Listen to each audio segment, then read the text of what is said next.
al hermano Virgilio de León y hoy vamos a tener la palabra del Señor y traerla para ustedes, hermanos. Muy bien, en la mañana hacía mucho frío, pero ya no, ahora hace calor. Estos cambios, ¿verdad?, que tenemos en este momento, pero damos gracias a Dios por todo lo que Él está haciendo. Muy bien, hermanos. Estaba meditando en la predicación de hoy, hermanos, para esta tarde y estaba pensando en algunos temas, pero no sé, ha sido una constante durante el año y durante ya varios años que Dios me trae nuevamente a pasajes del Antiguo Testamento. Es en la enseñanza, en la predicación, es algo que el Señor me está trayendo vez tras vez al Antiguo Testamento. Dios quiere decirnos algo, también a través del Antiguo Testamento. Estaba pensando, hermanos, en una enseñanza para hoy. Les invito a abrir sus Biblias ahí en el libro de Génesis, el primer libro de la Biblia, Génesis capítulo 37. Génesis capítulo 37.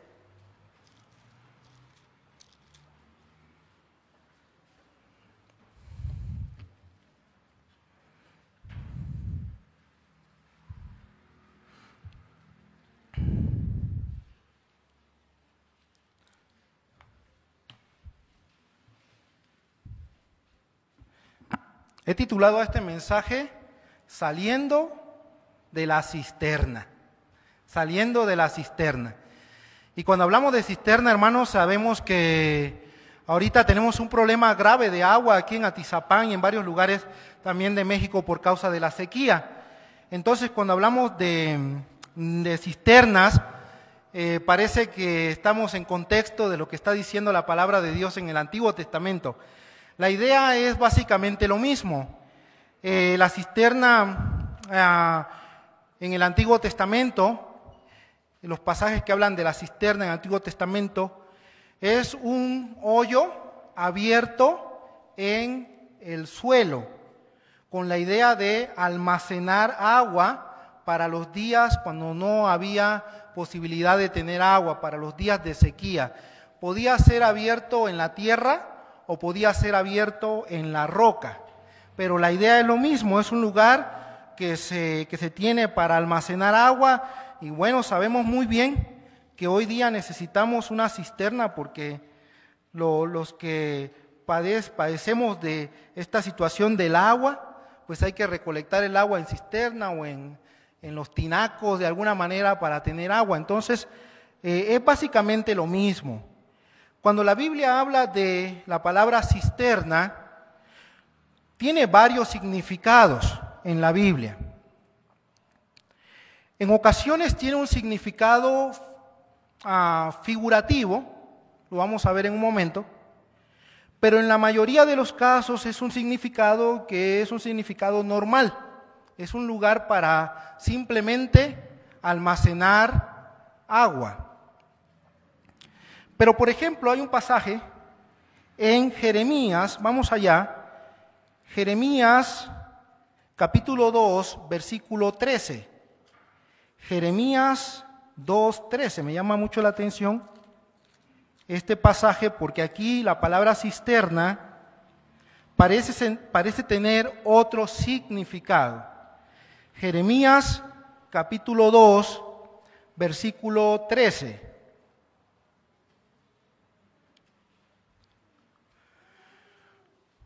Porque dos males ha hecho mi pueblo.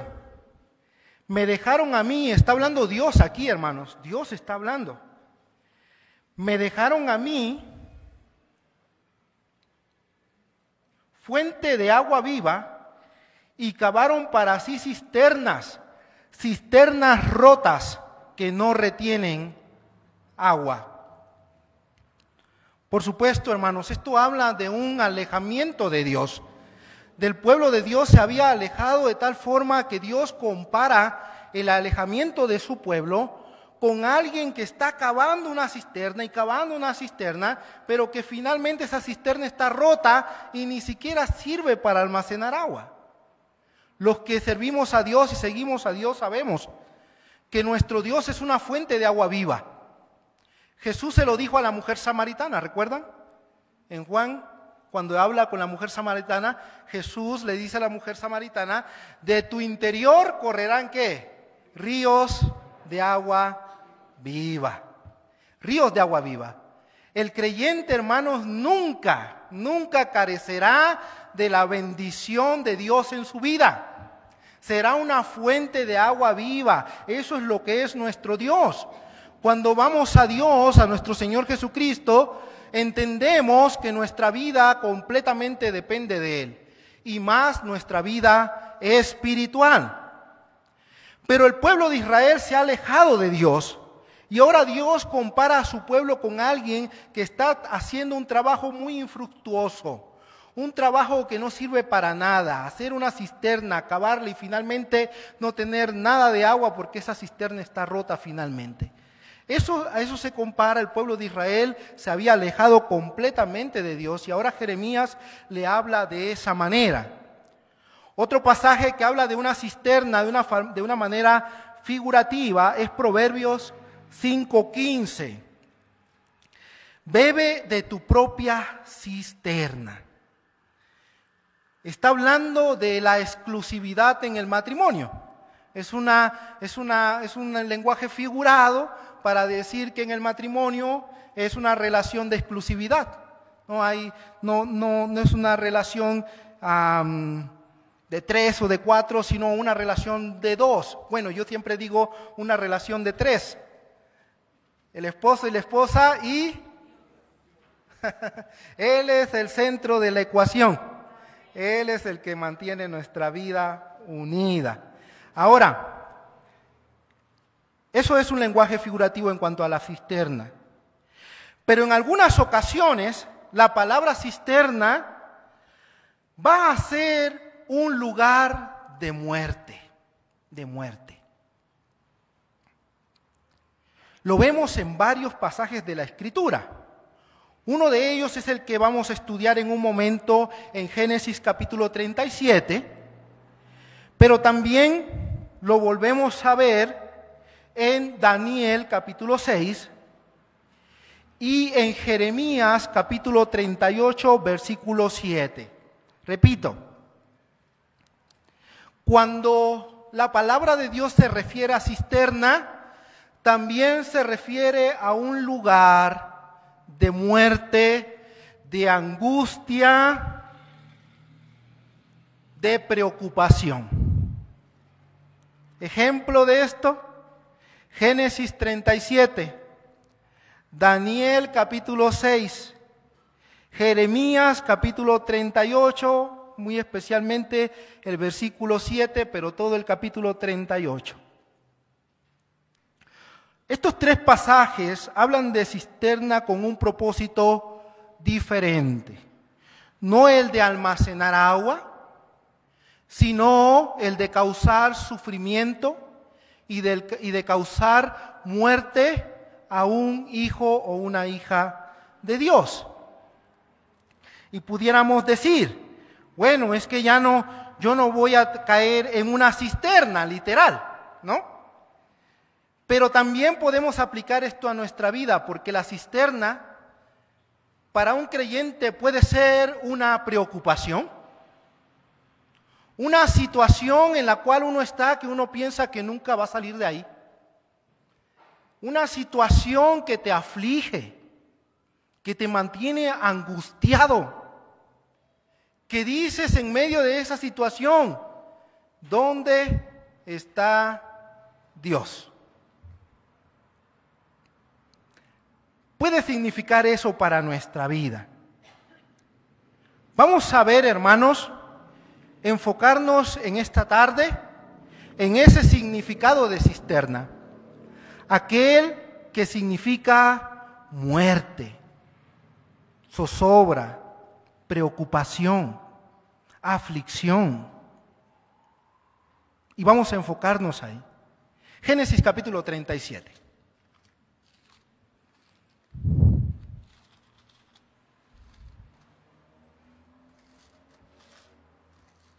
Génesis capítulo 37, versículos 23 al 26.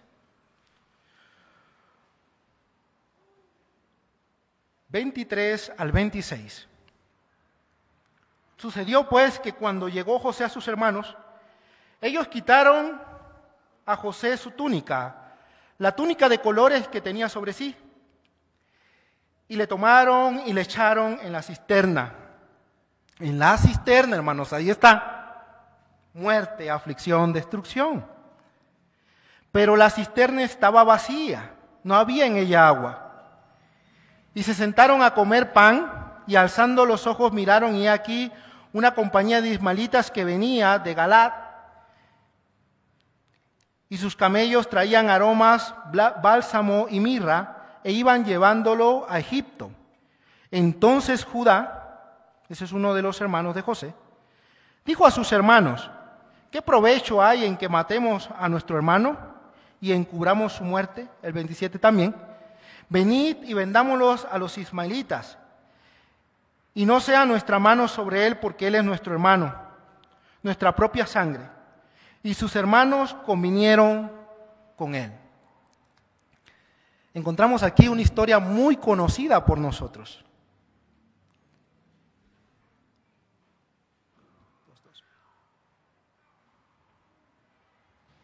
Es una historia conocida por nosotros, es la historia de José, él que la Biblia le ha llamado y que muchos han llamado el soñador.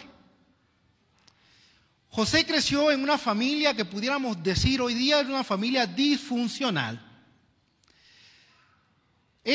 Sus hermanos, sus 11 hermanos, eran producto de varias esposas que tuvo Jacob.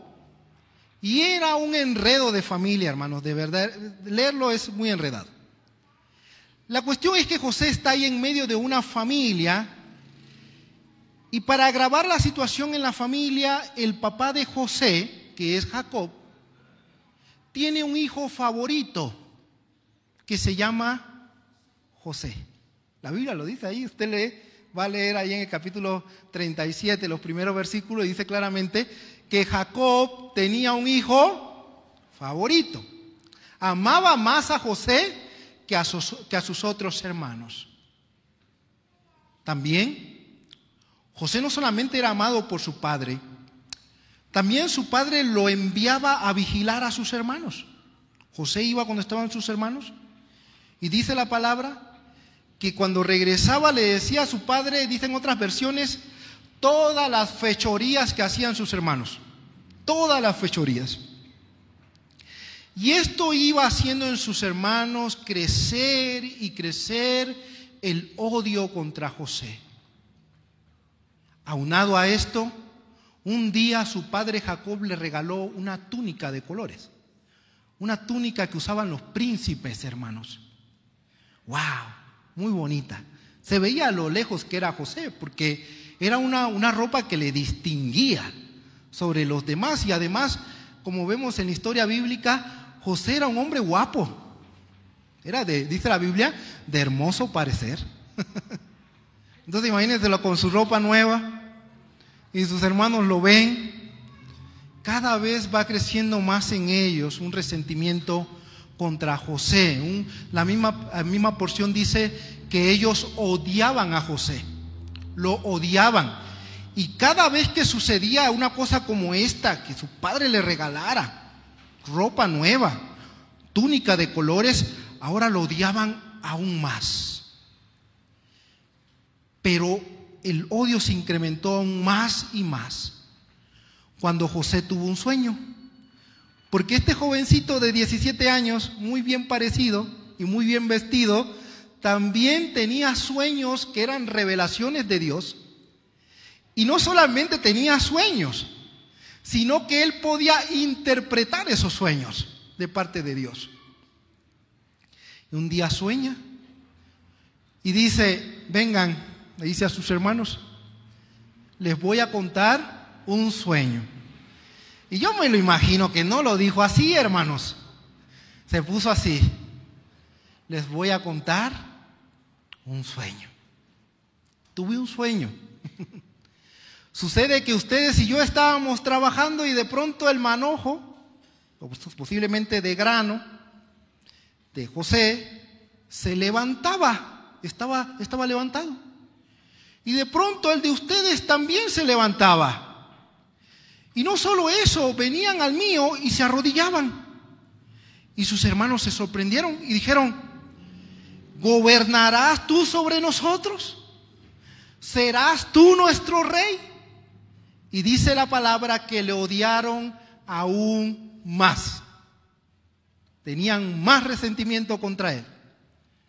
José sueña otro sueño. Y José tiene un sueño, pero también los cuenta, hermanos. Entonces viene y le dice: tuve otro sueño. Sucede que la luna, la luna, el sol y estrellas venían donde mí y se postraban. Su padre hasta se enojó. Dice la Biblia que lo reprendió por lo que le estaba diciendo. ¿Será que yo, tu mamá, tu madre y tus hermanos vendremos a adorarte algún día? Y dice que lo reprendió. José es odiado por sus hermanos y hay un resentimiento ahí, hermanos. Algo que va creciendo y que la Biblia le llama envidia, celos. Es querer tener el bien de otro. Es oponerse a lo que Dios está haciendo en la vida de otra persona. Qué terrible, hermanos, que esto no sucede entre personas que están afuera en el mundo. Eran sus hermanos. Que el resentimiento, que el celo, que la envidia pueden crecer en la vida de un creyente, hermano Virgilio. Claro que sí, puede ocurrir. Estar enojado no solamente con lo que tiene una persona, sino porque Dios le ha dado eso a esa persona. Al punto de querer asesinarlo, imagínense. El resentimiento contra José no nació el día que ellos vieron que José venía allí buscándolos, cuando su padre los mandó a ir por ellos. No, el resentimiento creció el día que José dijo: tengo un sueño de parte de Dios. En realidad estaban opuestos a Dios, porque en el plan de Dios estaba bendecir a Abraham. ¿Recuerdan? Génesis capítulo 12. Es un pasaje clave en las Escrituras. En tu simiente, le dice Dios a Abraham, serán benditas todas las familias de la tierra. Bendeciré a los que te bendijeren, y a los que te maldijeren, maldeciré. Son palabras de Dios, es un pacto, un acuerdo unilateral. O sea, es un acuerdo con Dios mismo, en el cual está incluido Abraham. Pero Dios está diciendo esto por su propio nombre. Él va a bendecir a los descendientes de Abraham, que será la nación de Israel. Los padres, los patriarcas, Abraham, Isaac, Jacob y José. Dios quiere bendecirle a él, no a sus hermanos. Dios lo escoge a él. Dios les da los dones a él. Dios le da revelación a él, no a sus hermanos. ¿Y por qué, Dios mío?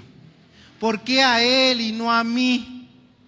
¿Por qué le has dado cosas a él o a ella y a mí no me has dado nada? Mentira, hermano, porque la palabra de Dios dice que cada uno de nosotros tiene por lo menos un don. ¿Sí?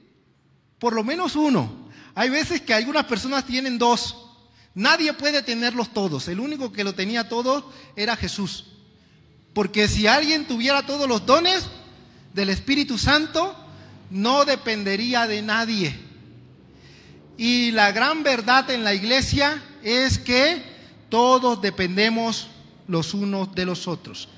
Yo puedo hacer unas cosas, usted puede hacer otras. Usted tiene un don de Dios. Si usted es un hijo o una hija de Dios, usted tiene algo que Dios le ha otorgado. Quizás no lo ha descubierto, pero de que lo tiene, lo tiene.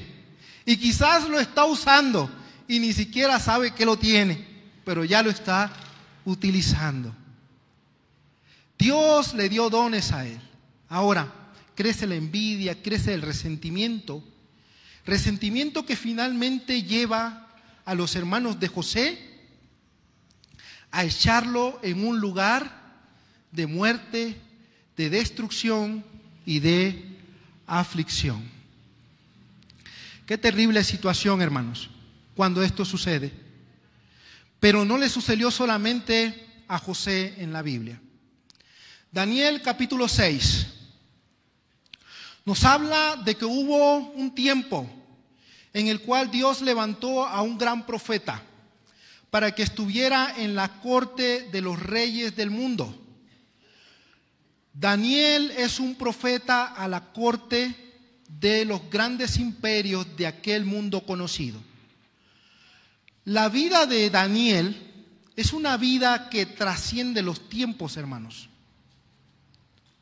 Él estuvo en la presencia del rey Nabucodonosor, rey de Babilonia, y profetizó ahí. Dios lo mantuvo ahí. Pero no solamente eso. Después pasó otro rey que se llamó Belsasar. ¿Y quién estaba ahí de nuevo? Daniel. Y después cayó el imperio babilónico. Y surgió otro imperio llamado Medo-Persa. ¿Y quién estaba ahí? Daniel, nuevamente, con el rey Darío. Y una característica de este joven, bueno, ya en ese tiempo que en el libro de Daniel capítulo 6, ya él no es un jovencito, hermanos, ya es un anciano, ahí, ya ha transcurrido el tiempo, pero vamos a ver una gran enseñanza en cuanto a eso. Ahora, en cada uno de estos reyes vemos algo interesante. Veían en este joven la gracia de Dios en su vida. Daniel es conocido por su integridad. Era una persona íntegra, honesta, de una sola pieza. Siempre era así. Lo fue con los reyes de Babilonia, lo fue con los reyes de Medo-Persa. Siempre fue alguien distinguido por un carácter intachable. Intachable. Dice la palabra ahí en el libro de Daniel capítulo 6 que habían unos personajes ahí, unos personajes que tenían hasta un nombre medio feo, hermanos.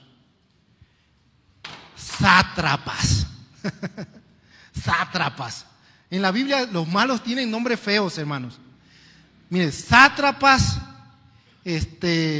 fariseos, saduceos, filisteos, amorreos, todos los nombres feos, los malvados.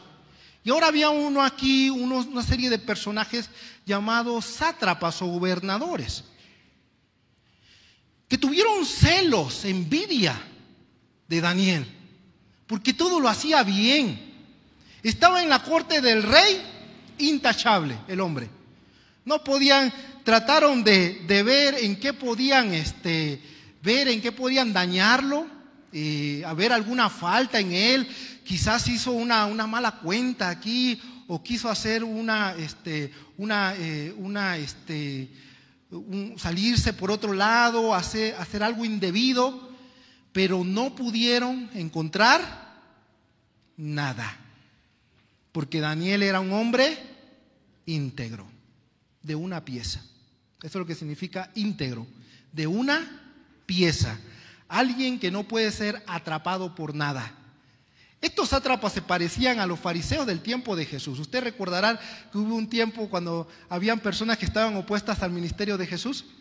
Y dice la palabra que estaban ahí y cuando Jesús hablaba, ellos estaban escuchando a ver si podían cazar una de las palabras del Señor. Cazarla, hermanos. Ustedes estaban solamente viendo en qué podían dañar al Señor, en qué lo podían atrapar. No pudieron.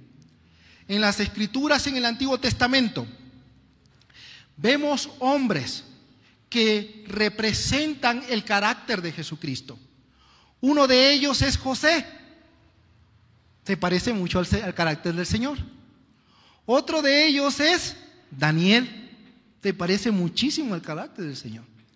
De una pieza. Trataron de hacerlo caer por algún lado, no pudieron. Y entonces idearon un plan. Y dijeron, no vamos a poder atraparlo en nada, así que hay que buscar algo en contra de su Dios. Idearon el siguiente plan. Daniel, capítulo 6.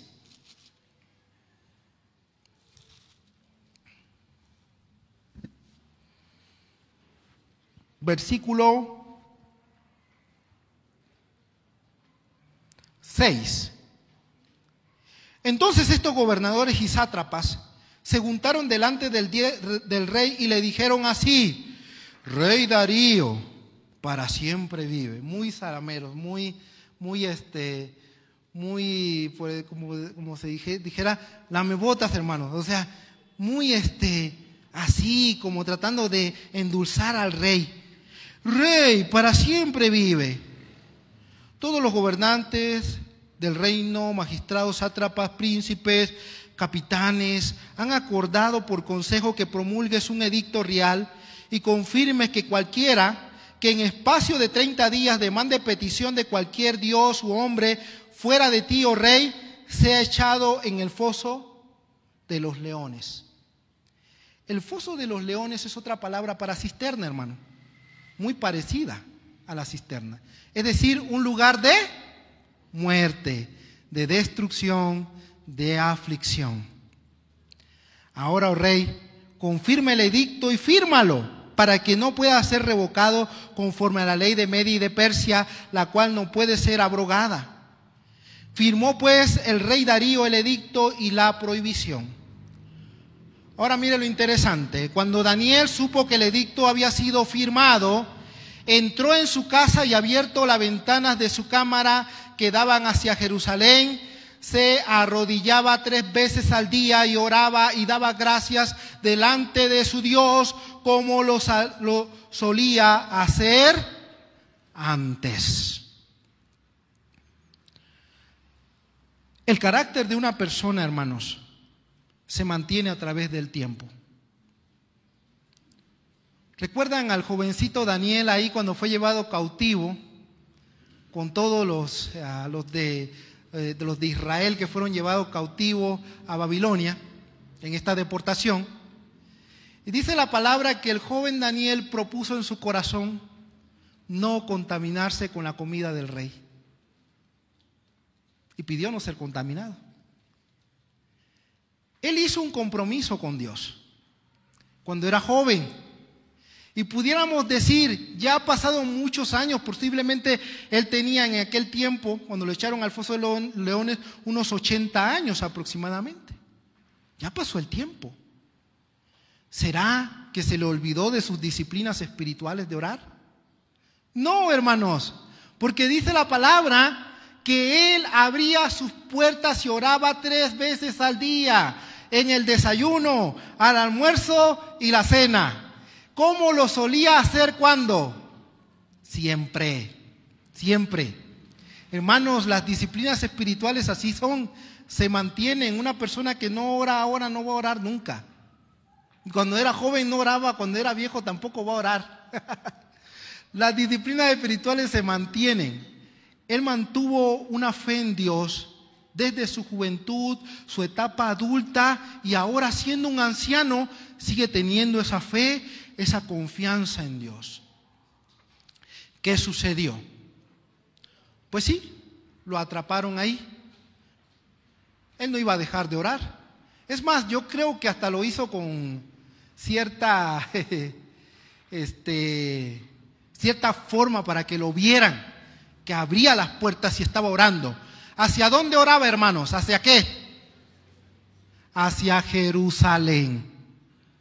Punto importante. Jerusalén representa la presencia de Dios, donde está el templo. Lo que está diciendo la palabra es que Daniel oraba hacia Dios. Y decía: Dios, estamos en cautividad, pero un día tú dijiste que nos regresarás a nuestra tierra. Esto no es para siempre.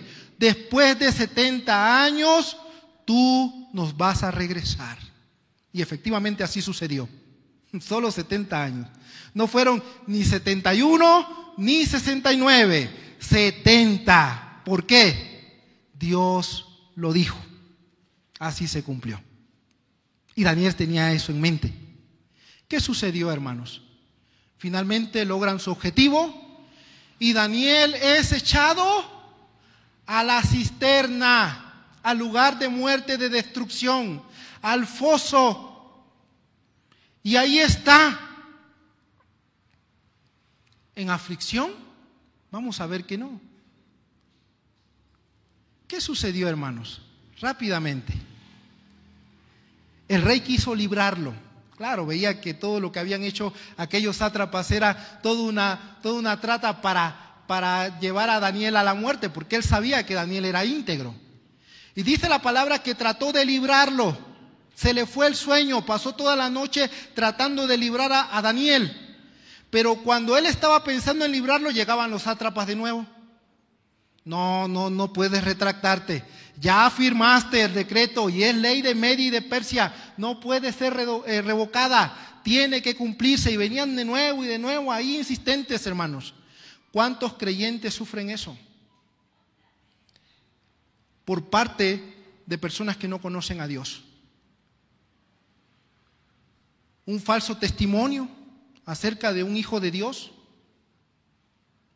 Algo que no ha hecho y por eso está sufriendo ahora.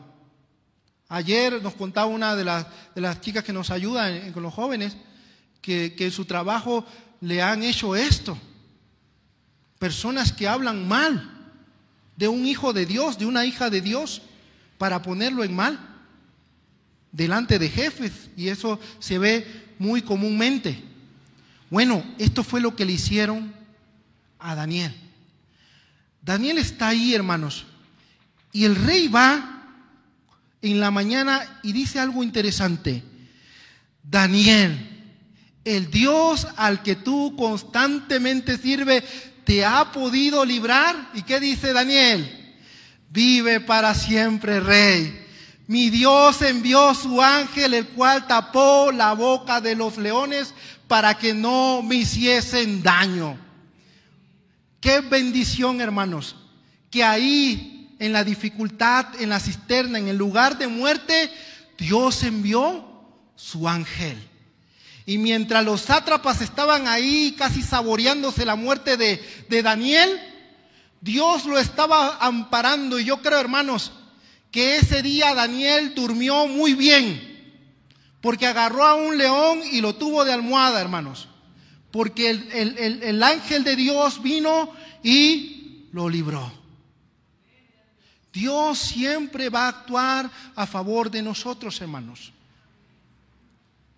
del que tiene corazón íntegro para con Dios.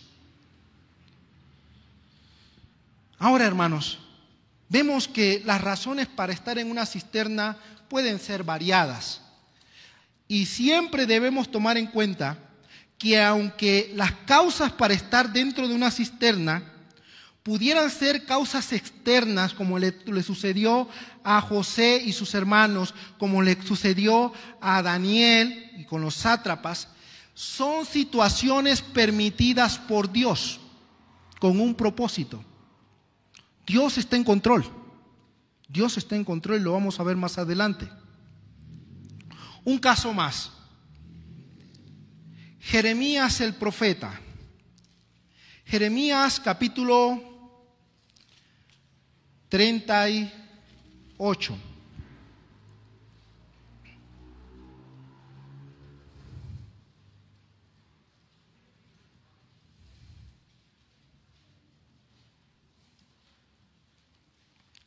Jeremías 38.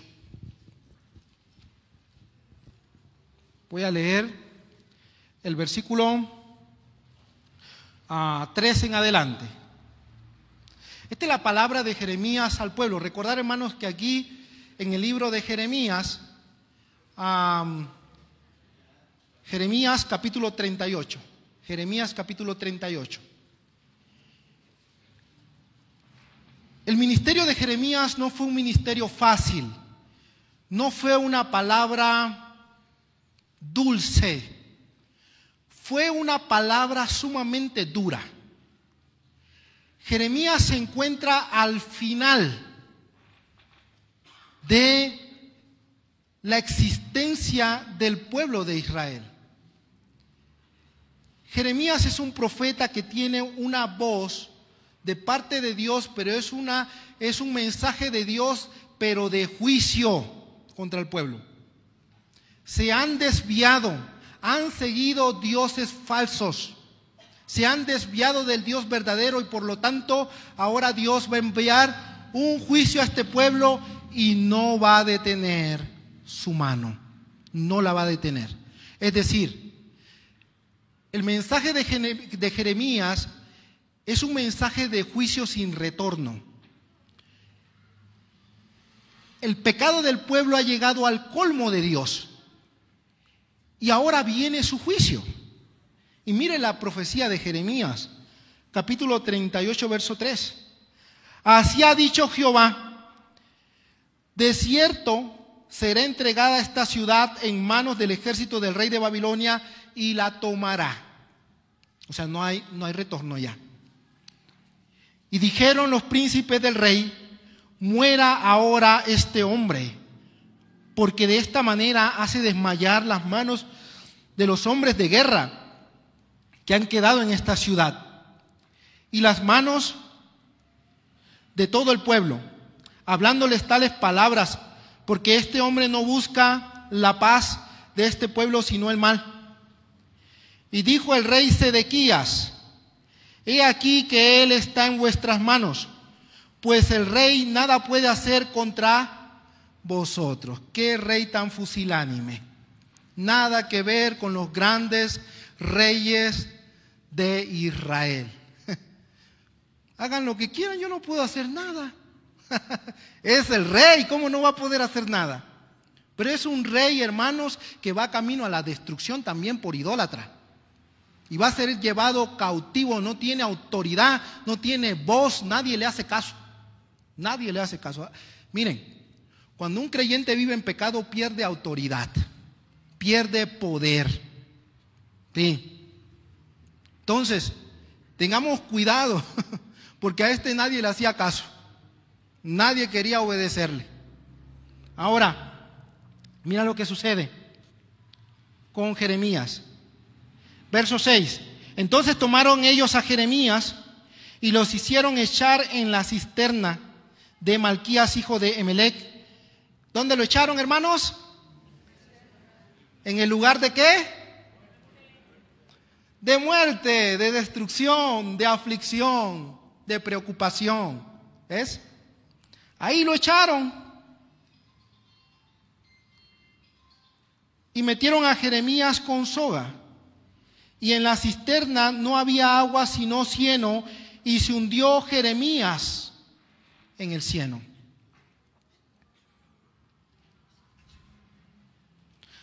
Aquí la causa por la cual Jeremías es echado a la cisterna es porque el pueblo no soporta la voz de un profeta. Qué terrible que eso pueda suceder, hermanos. Que dentro de la congregación se levante personas en contra de los que predican, de los que enseñan, de los que lideran. Y no solamente eso, hermanos, quieran causar daño contra su vida. Hace algunas semanas, hablando con un pastor, me comentó que ya no estaba en la iglesia donde yo serví muchos años, cuando estaba en el seminario. Y la razón por la cual él no está ahí es porque hubo una rebelión en la iglesia, hermanos, contra el pastor, y lo echaron de la iglesia. No me sorprende, porque aquí a Jeremías le hicieron lo mismo. Cuando el pastor habla la palabra de Dios, cuando habla en contra del pecado, cuando habla en contra de la maldad, cuando predica el evangelio, a la gente no le gusta. Quieren oír otras cosas, pero no eso. Bueno, a Jeremías le hicieron esto, hermano. No me sorprende porque a Pablo también se lo hicieron. A Pablo le hicieron la vida de cuadritos, hermano. Gente en contra de su ministerio. De hecho, en el Nuevo Testamento encontramos varias cartas en las cuales Pablo defiende su ministerio. Porque había gente que estaba en contra de él. Qué increíble que dentro del pueblo de Dios haya personas en contra de los que predican la palabra. Qué terrible, pero pues así pasa. Así pasa. Y aquí a Jeremías le sucedió. Lo metieron en la cisterna, hermanos, pero tenía un amigo por ahí que pidió gracias al rey y lo logró sacar de ahí de la cisterna. Fue algo terrible para Jeremías, porque imagínense, hermanos, no solamente caer en la cisterna, sino estarse ahí hundiendo en el cieno. Dios libró su vida. Pero así sucede, hermanos. Vemos varios acontecimientos y razones por las cuales las personas son echadas en la cisterna. No cualquiera personas, son siervos amados de Dios, pero ahora Dios está permitiendo algo en su vida, con un propósito.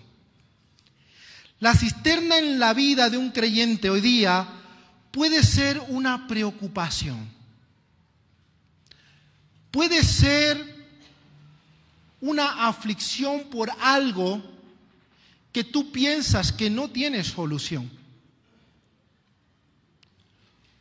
Puede ser una preocupación que llega por causa de la incertidumbre a algo. No sabes qué va a suceder.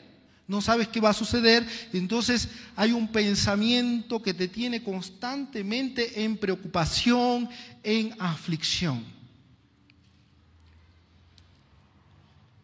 Pero hay tres principios, hermanos, tres principios que me gustaría compartir contigo para resumir el tema de las cisternas de aflicción en la Biblia. En primer lugar, hermanos, la cisterna es un lugar horrible. Nadie quiere estar ahí.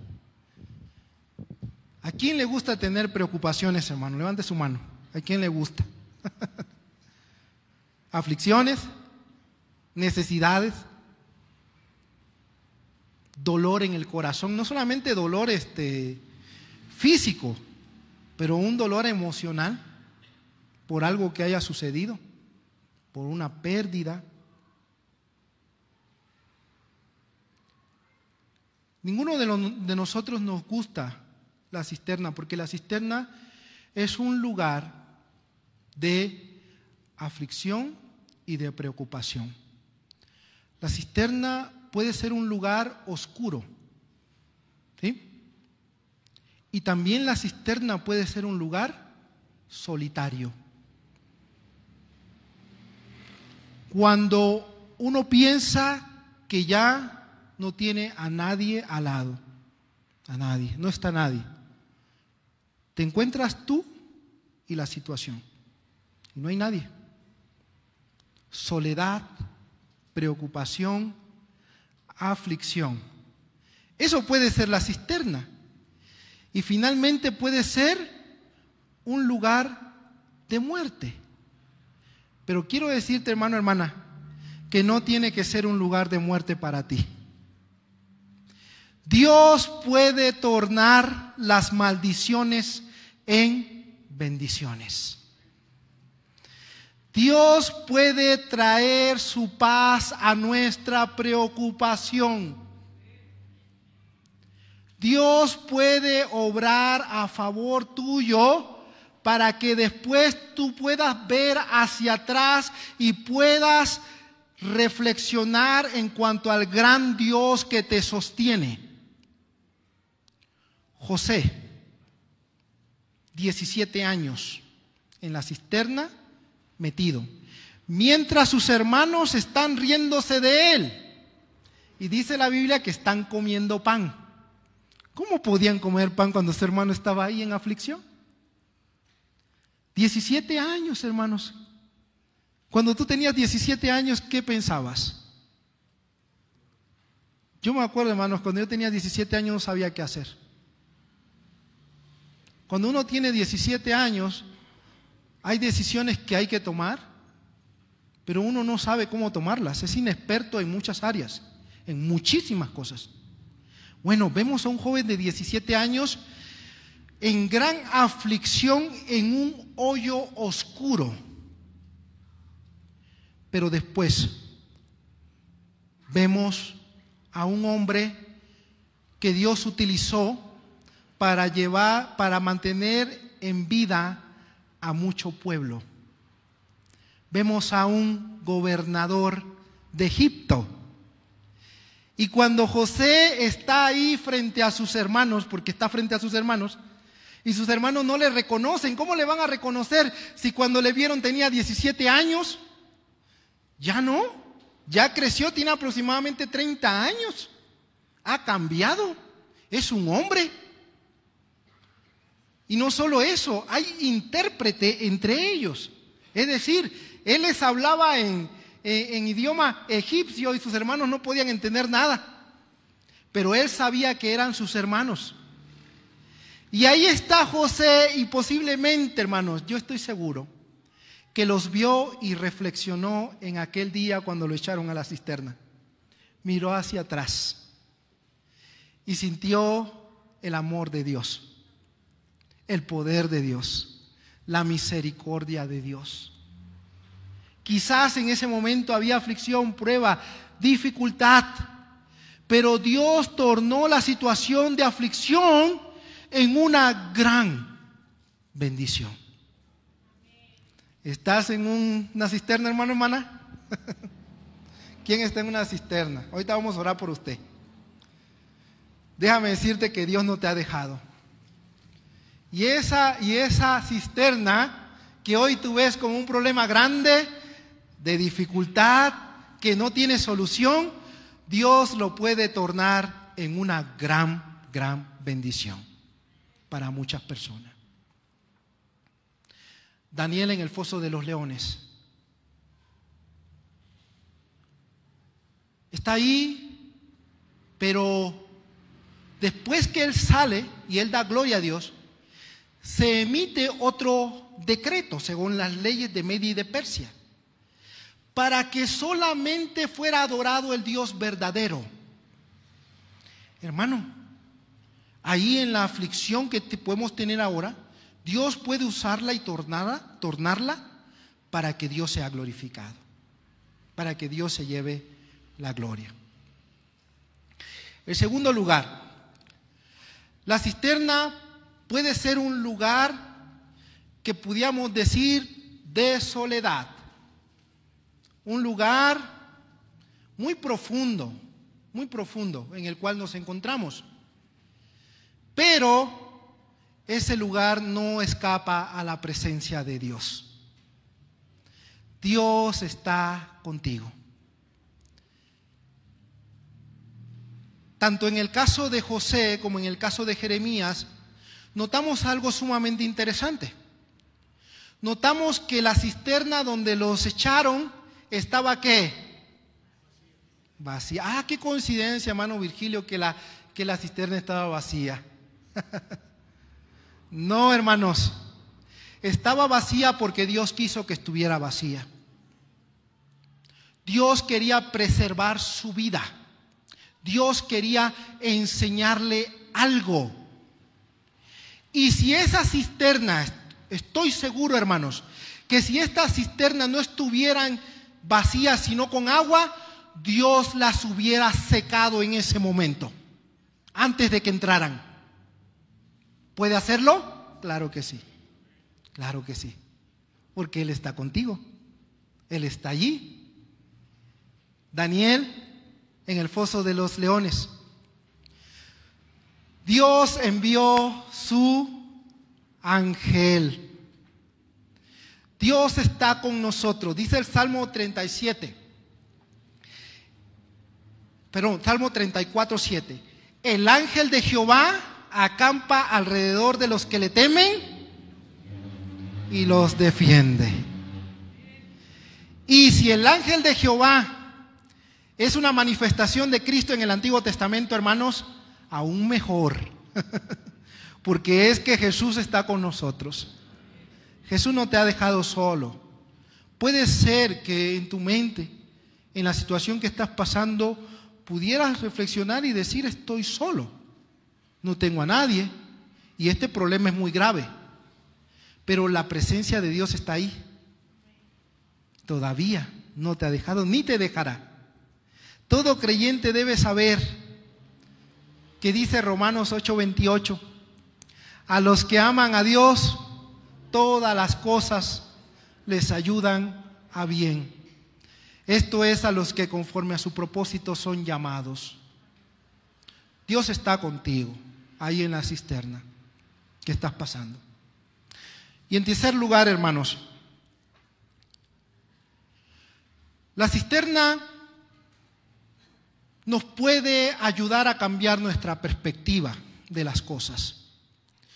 Cuando estábamos en el seminario, traían un hermano que es médico para que nos diera pláticas de salud, de cómo cuidar nuestra salud. Y entonces me acuerdo del hermano porque como era panameño también me acuerdo mucho de él. Y entonces por eso.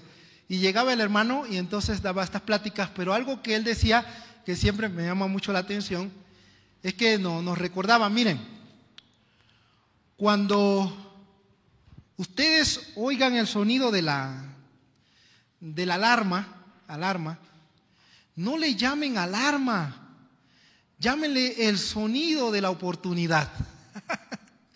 Entonces me llamaba la atención porque allá en el seminario, cuando nosotros íbamos a estudiar, a las 7 eran las clases, pero a las 6 llegábamos para desayunar. Pero si llegábamos a las 7:05, un poquito tarde, ya no comíamos. Se cerraba la cocina, hermano. Así, hora militar. Entonces, el hermano nos decía eso en cuanto a la alarma, porque la alarma era importante para nosotros. Pero me llama la atención que él decía que no le dijéramos alarma, sino el sonido de la oportunidad, porque decía: es que Dios les está dando una oportunidad nueva para levantarse, para hacer las cosas para Dios. Y no alarma, porque cuando oye la alarma ahí estás todo, casi te caes de la cama. Entonces dile mejor el sonido de la oportunidad. Un cambio de perspectiva, de ver las cosas. La cisterna puede ser un momento, hermanos, para cambiar nuestra perspectiva en cuanto a Dios. Ver la cisterna como una oportunidad que Dios nos está dando para conocerle más. Y no solo eso, no solo para conocer más íntimamente a Dios, porque cuando uno está en la aflicción de la cisterna es cuando más clama uno a Dios. Cuando uno no está en prueba, hermano, pero usted debe orar porque Daniel oraba 3 veces, hermano. Yo creo que oraba más, pero estos eran puntuales, ¿no? Su oración. Pero en el momento de aflicción buscamos más la presencia de Dios. Así sucede en todo aspecto, hermano. Toda nación, todo pueblo que vive en tranquilidad no busca a Dios, hermanos. Pero cuando se hallan en la opresión, comienzan a buscar de Dios. Eso sucedió en el pueblo de Israel, en el tiempo de los jueces, pero también en la historia de la humanidad, hermanos. Naciones enteras ha sucedido así, en tiempos de guerra, de dificultad, Van buscando a Dios. Y en la vida del creyente así debe suceder. Un cambio de perspectiva. Que la cisterna sea un momento para conocer a Dios. Aún más íntimamente, más personalmente. Pero también que la cisterna sea un momento para que otros den gloria a Dios. Para que al ver nuestra actitud a la prueba, otros puedan decir: qué hermoso es tu Dios. Qué bonito es tu Dios. Qué poderoso es tu Dios. Quiero tener a tu Dios. Sí, hermanos, que ese sea el momento para eso. Un cambio de perspectiva. Amén. Que el Señor nos ayude en medio de las pruebas y las cisternas de la vida. Voy a hacer una oración. Inclina tu cabeza, por favor. Si alguien tiene una aflicción y se encuentra ahora mismo en una cisterna, levante su mano, por favor. Solo ahí levante su mano. Amén, amén. Amén. Vamos a hacer una oración, hermanos. Las cisternas pueden llegar a nuestra vida en cualquier momento. Pero estos hermanos que han levantado su mano, quiero que vayan delante de Dios en oración ahora, diciéndole así: Señor, tú eres el Dios Todopoderoso. Hoy me acerco a ti en aflicción, porque tú conoces mi dolor. Tú sabes lo que estoy pasando, Señor. Tú conoces mi necesidad. Señor, yo te pido en esta hora que me ayudes a saber que tú estás aquí. Señor, te pido que tu presencia, Señor, se manifieste en mi vida en este momento. Señor, que yo pueda sentir tu abrazo. Señor, que yo pueda sentir que me amas. Lo sé por medio de tu palabra, Señor. Pero hoy quiero sentir en mi corazón que lo que creo es una realidad. Oh Señor, hoy te pido también que en este momento de aflicción por el cual estoy pasando, tú me ayudes a cambiar mi mente, mi perspectiva en cuanto a lo que está pasando. Señor, que en lugar de pensar que las cosas suceden porque sí, yo pueda pensar que tú eres el que estás permitiendo esto en mi vida, pero con un propósito que solo tú conoces. Señor, ayúdame a firmar mis pies en ti. Ayúdame, Señor, para que mi fe después de esta situación pueda salir fortalecida, pueda salir como oro refinado por fuego. Ayúdame, Señor. Padre, te doy tantas gracias porque tú eres bueno, tú eres misericordioso, tú eres el Dios Todopoderoso. Y Señor, si es tu voluntad, tú puedes hacerlo todo. Para ti, Señor, no hay nada imposible, nada. Tú puedes hacer todo. Y si es tu voluntad, Señor, sacarme de esta aflicción en este momento, te pido que tú lo hagas. Solamente con el propósito de que tú seas glorificado. Solo si es tu voluntad hacerlo, Señor. Lo hiciste con grandes hombres en la Biblia. Y yo sé que lo puedes hacer conmigo. En el nombre de Jesús, mi Señor y mi Salvador. Amén. Señor, te doy gracias por tu amor para nosotros, tu palabra. Gracias por estar con nosotros en las pruebas, en las aflicciones, en las cisternas de la vida. Señor, te doy gracias porque es tu Espíritu Santo el que nos ministra hoy, el que va con nosotros y nos guía. Tú no nos dejaste huérfanos, tú enviaste a tu Espíritu Santo y hoy Él está aquí con nosotros. Te doy gracias, Señor, por su persona, por su paz en cada corazón, Señor, ahora.